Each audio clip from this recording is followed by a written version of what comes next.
안녕하세요. 법무법인 파트원의 최용준 변호사입니다. 오늘도 여러분께 도움이 될 만한 몇 가지 사례를 소개해 드리도록 하겠습니다. 네, 변호사님 개인회생을 신청하셔가지고 이제 네. 좋은 결과를 얻으신 분들의 네. 몇 가지 사례들을 이렇게 케이스에 따라서 네. 소개를 해주셨었는데 네.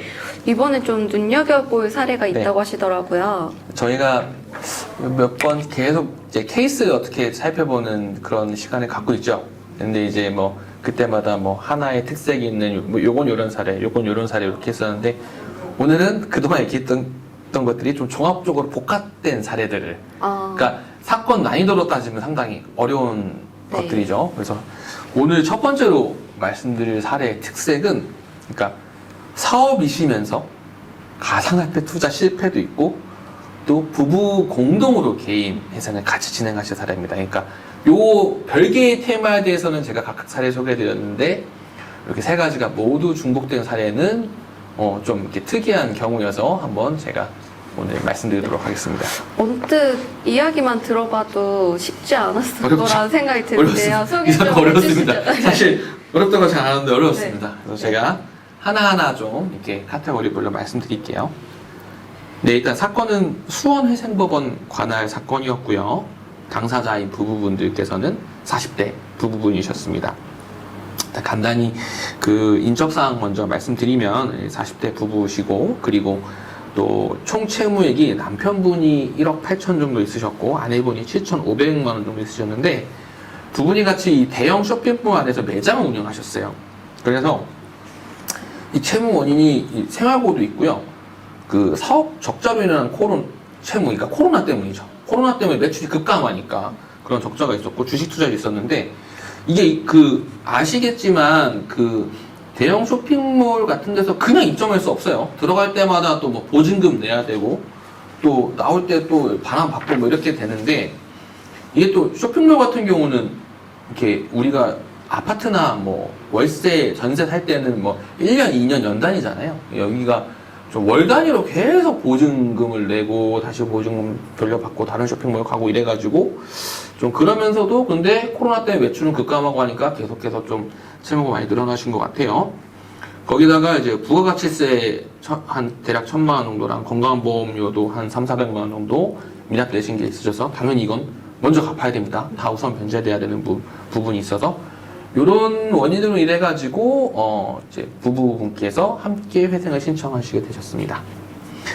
두 번째로 이제 이분들의 어떤 청산가치적 측면을 저희가 한번 살펴보면요. 남편분께서는 그 거주하시는 그 집에 임대차 보증금이 500만 원 정도 있으셨는데 뭐 아시겠지만 500만 원 정도는 소액 임차 내 최우선 변제금으로 처리돼서 청산가치에 반영하지 않았습니다. 반영하지 않아도 되는 겁니다. 그리고 뭐 차량이라든지 어떤 환가했을 때 환급금이 나오는 보험 같은 것도 없으셨기 때문에 일단 남편분은 청산가치 쉽게 말해서 재산이 전혀 없는 상태로 했고요. 그리고 아내분께서는 예금이 한 40여만 원, 그리고 이분 보험이 환급됐을 때 가치가 있는 환급금이 나오는 보험이 있었는데요. 그 보험 환급금이 한 900만 원 정도 됐습니다. 그래서 대략 950만 원 정도를 청산가치로 해서 저희가 이렇게 일단 회생 신청할 때 그 재산 내역을 잡았습니다.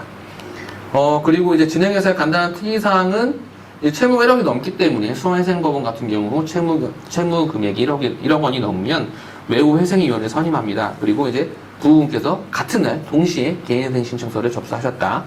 예, 이런 것이 약간 특이사항 되겠습니다. 예. 그럼 보정은 어떤 식으로 나왔었나요? 보정. 네. 보정이 힘들었어요. 힘들었는데 한번 보시면 네. 일단은 뭐 되게 여러 가지 뭐 사업 실패, 가상화폐, 뭐 주식 투자 실패 뭐 이런 게 다 있었기 때문에 재판부에서도 조금 더 회생위원실에서도 깐깐하게 조금 보는 사례였어요. 그래서 일단은 저희가 모든 계좌에서 100만 원 이상 입출금된 내역을 모두 소명해가지고 그 중에 어떤 재산적인 성격이 있는 것을 모두 청산가치로 반영했습니다. 왜냐하면 뭐 부부가 서로의 카드 대금을 갚느라고 막 자금 이체한 내역도 있었고요. 그래서 일단은 첫 번째 보정 공고는 배우자 재산 절반을 반영하지 말고 각자 재산만 반영해서 일단 재산 목록을 한번 꾸며봐라 이런 내용이 나왔었고요. 그 다음에 보정 공고사항으로는 왜 이렇게 사업장 이장이 잦냐 그 이유하고 그리고 이전할 때마다 보증금 액수 어떻게 내고 어떻게 도들려 받았는지 이 부분을 소명하는 그런 보정 권고 사항이 있었습니다. 그래서 이걸 하다 보니까 이제 애초에 저희가 신청서 작성 당시에는 청산가치로 잡진 않았지만 그 이전하면서 반환받은 보증금이 약 한 1,400만 원 정도 토탈 됐어요. 그래서 이 부분은 추가로 재산 목록에 반영하게 됐습니다. 그래서 이제 다음으로 이 세 번째 보정 권고 사항이 참 힘들었던 부분인데 월소득을 산정하라는 거예요. 근데 너무 힘들었어요, 이 과정이. 왜냐하면 일단은 쇼핑몰에 입점해서 매출해서 소득이 없는 구조상 이 이전이 잦아요. 그러니까 어떤 매장에서 어떤 평균적인 소득을 산출한 것 자체가 매우 어려웠을 뿐더러 거기다가 코로나로 인해서 그 입점한 매장 자체가 휴업하는 일이 많았어요. 그러니까 도대체 이걸 어떻게 해야 될까 싶어서 일단 고민을 하다가 어떻게 했냐, 최근 6개월 동안에 이분들이 그 쇼핑몰에서 만근, 그러니까 영업일 내에는 모두 출근을 해서 어떤 영업활동 해서 매출이 발생한 그런 달의 소득만 산출해서 그거에 좀 수입을 산정해봤어요. 네, 그렇게 해서 법원에 제출했더니 이제 월소득은 이 정도면 타당성이 있다. 결국엔 이제 회생연실이든 법원이든 보는 게 이 사람이 이렇게 월 평균 소득을 산정한 게 누가 보더라도 보편 타당성이 있다고 하면 이제 인정해 주는 것이거든요. 그러면은 받아들여줄 건 받아들여주고 그쵸. 반영하라는 거는 해야 되는 상황이었던 거네요. 그렇죠. 왜냐면 처음에 저희가 신청서 상에 성산가치가 없다고 해서 그것을 있는 그대로 그냥 바로 받아주는 재판부나 회생연실은 사실상 없다고 보셔야 돼요. 그러니까 네. 그럼 이분들은 변제율이 어느 정도로 개시결정을 아주 잘 봤습니다. 네, 고생한 보람이 있는 사안이었어요. 그러니까 네.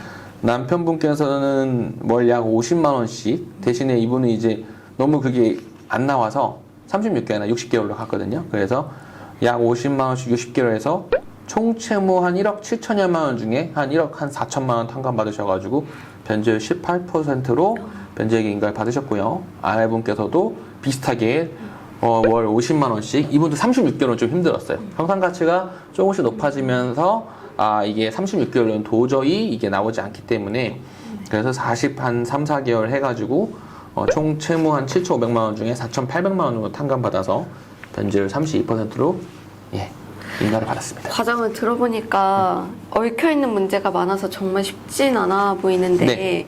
그럼 걸림돌이 되었던 부분은 결국엔 소득과 이제 부부간에 서로 이렇게 그렇죠. 오고 간 금액이었겠네요. 지금 정확히 말씀해 주셨는데, 그러니까 월소득 산정이 회생은 제가 너무나 여러 번 말씀드리지만 갚을 수 있는 어떤 가용소득이 꾸준히 나와야 돼요. 특히 사업소득이라는 거는 특성상 매월 똑같을 수 없지만 어느 정도 우리가 그 평균적인 바운더리는 설정할 수가 있어야 되는데 이분들은 그거조차가 너무 힘들었어요. 왜냐면 불규칙적인 휴업이 너무 많았어요. 코로나 때문에. 어느 날 감염자가 발생해서 전부 방역해야 된다? 매장 바로 셧다운. 뭐 이런 상황들이 빈번하다 보니까 어떻게 해야 될까 고민해서 저희가 만근한 달 기준으로 좀 소득 산정을 해본 거죠. 그리고 막 이 부분도 이게 말로는 만근한 달의 소득이면 그러실 수 있겠지만 이거를 입증하기 위해서 좀 더 디테일하게 말씀드리면 그 업체의 뭐 전상망 자료랑 정산해서 서로 막 이게 왜 본사에서 돈 주고받는 그런 거 있잖아요. 그렇게 해서 정산한 내역, 영업장의 현황, 그 입점된 뭐 부스라고 표현할까요? 그런 거 현황, 근무 사진, 모습 이런 거를 막 낼 수 있는 건 다 냈습니다. 그래서 법원에게 좀 신뢰를 안겨줬고요. 그 다음에 이제 아까 부부가 서로 일치한 금액이 있었는데 사실 이 법원에서 뭐 부인권 행사한다 막 그런 얘기가 있었어요. 왜냐면 이게 서로 간에 돈이 왔다 갔다 한 내용이니까 이게 정말로 좀 어떤 도덕적으로 적당한 것이냐 처음에 그런 약간 의심이 있었던 것 같아요. 그래서 저희가 이 부분도 사실은 이제 뭐 서로에게 송금해서 투자한 금액이 사실상 회수 가능성이 전혀 없고 또 그렇잖아요. 부부관계인데 그럼 원리 원칙적으로는 서로가 서로의 채권자가 돼야 되는 건데 그렇죠. 사실상 그렇죠. 의미가 없죠. 그래서 이런 부분에 대해서 있는 그대로 좀 솔직하게 얘기하고 설명을 했더니 그러면 법원에서도 그냥 뭐 도저히 소명 자체 가능성이 없는 금액 1,000만 원 정도를 더 청산가치에 반영해라. 그렇게 권고를 했습니다. 그렇기 때문에 저희가 목표는 36개월을 했지만 36개월까지는 어려웠고 60개월, 한 43개월 정도로 해가지고 두 분에 대한 개시결정을 받을 수 있었던 거죠. 그래도 법원에서는 최대한 채무자가 개인회생을 할 수 있도록 그래도 그렇죠. 많이 선처를 그렇죠. 해준 것 같네요. 지금 예전에 제가 서울회생법원 같은 사례에서도 말씀드렸지만 이제 수원도 회생법원이 생겼고요. 부산도 회생법원이 생겼고 이제 단독 법원급 회생법원이 생긴 거에서는 그래도 채무자에게 어느 정도, 그러니까 채권자의 형평을 완전히 해하지 않는 한도 내에서는 기회를 주려고 해요. 그렇기 때문에 그러면 그 기회를 잡으려면 최대한 성실해야 돼요. 최대한 성실하고 여러 번의 보정을 귀찮아하시면 안 돼요. 그러니까 간혹 저희가 사건을 하다 보면 의뢰인분들이 그런 말씀하실 때가 있어요. 아니 뭐 서류 한두 번 줬으면 됐지 뭘 자꾸 귀찮게 해요? 뭘 자꾸 이렇게 달라고 해요? 라고 오히려 좀 이렇게 서류 많이 달라고 하면 일 똑바로 하는 거 맞냐? 라고 물어보시는 덜 있으신데 그렇게 해야 쉽게 말씀드리면 변제율 1%라도 낮춰요. 법원에 그만큼 신뢰 줄 수 있는 거예요. 그래서 잦은 보정에 대해서 어떤 이렇게 회생을 이미 진행하시고 계시는 분들을 하더라도 잦은 보정에 대해서 이거를 어떤 뭔가 우려나 이런 측면으로 접근하지 마시고 내 사건이 오히려 조금 더 충실하게 접근되고 있구나 이런 방면으로 생각해 보셔도 괜찮을 것 같습니다. 감수해야겠네요. 그럼요. 저희 100% 변제율 면하면 보정 한 번에 끝낼 수 있어요. 네. 네. 네.